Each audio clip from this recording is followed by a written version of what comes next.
So I went back and looked at some comments on my old video. There is a question about how to set up working webhooks.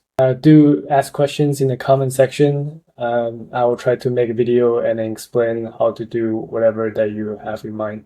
So first of all, if you want to work with n8n and on a budget, you can work with Railway and self-host n8n. Since I've been taking on clients and hosting their n8n workflows and building automation for them, I find that just registering a n8n cloud account is a lot better, just because you don't have to worry about the infrastructure, the upgrades, and all that stuff. But if you're just playing around with n8n, self-hosting with Railway is great. So in here, I have a newly hosted n8n server. The way I get to that is that you could just go to n8n projects page and you click on new, and you click on templates, then you click on n8n with workers created by Jack. For the configuration, you don't need to change anything because everything in here is configured. So you just click on deploy, and then you will have the fresh instance. The way you get into the n8n workspace, you just click on the one that says primary, and then you click on the URL here. It should take you to the n8n page. You create a new workflow, and the way you get to webhook is just type in webhook here and click on webhook. And the important things about webhook is that there is a test URL and also a production URL. For test URL, you have to click on listen for test, and then you will listen for an event once. The best way to test this is using Postman. You can search up Postman, Postman, and it will be an API testing software. In here, copy the test URL, go back to Postman and copy in here, and then click on send. And I receive workflow was started. And an important thing to note is that there are different HTTP methods. The most common webhook HTTP method is GET and also POST. So you use GET mostly when you're getting some data, or if you're just sending requests without any data attached to it. But if you want to attach more data to your request, then you would use POST. And in POST request, there is this thing called the body. Body is really just the part where it contains the data. Or it's the same URL. Just need to switch to the method POST. And in the body, that's send a raw body, which you can choose to be text or JSON. Let's just choose text for now, and then send a text that says test. Click on send. Or we get 404 because I didn't click on the button. I have to click on listen for test event. Go back in here, send. Workflow was started, and let's see what kind of data we get. In here, you see that body has the text test. I built this software called youtuberesearch.com, where you can enter in a YouTube URL, and you will analyze the video and also the content to find ideas for your next video. I built this because I was struggling with this problem. You can see in my channel, I'm not very consistent. I'm trying to be more consistent. So having you guys comment really helped me out, because I can think about how I can come up with the next video.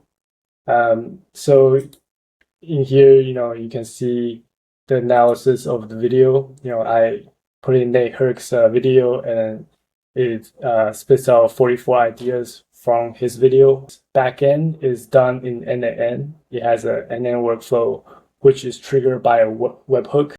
So yeah, like if you know how to use webhook in n8n, you can also build a front end that can trigger a webhook in n8n, and then you can just use n8n as the backend.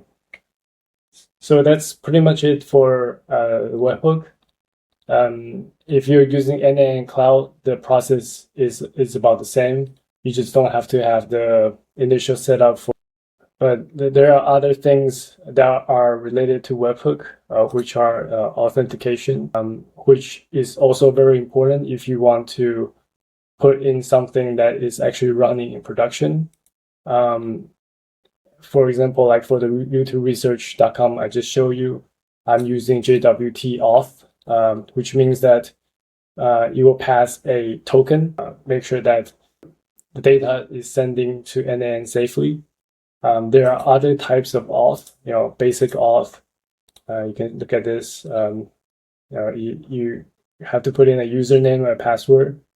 It's more, I guess, more similar to like how usual a user login looks like. And then there is header auth. Header auth is what you put in the header of the request, and the name is the key in Postman or any other request. It would be, like X API key, and that's the name here, and then the value would just be your secret key, which you don't expose anywhere, but you're sending it in a header so you can authenticate when you receive the request in n8n.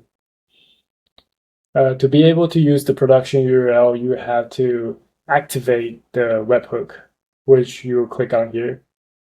Click on this button here, then you will say workflow activated, and you say got it. Then now the production webhook is working. You can see it in the Postman interface. For the production execution, you can click on the execution tabs here, and you will see all the execution that has been executed. So the one that has this icon, there are like the test execution. So if you just click on listen for test event, then that's when the execution in here would show up as test execution. But if you run it with the production URL, it will show up like this without the icon. That means it was triggered in production. And in here, you can see each step, like what are the data for each node.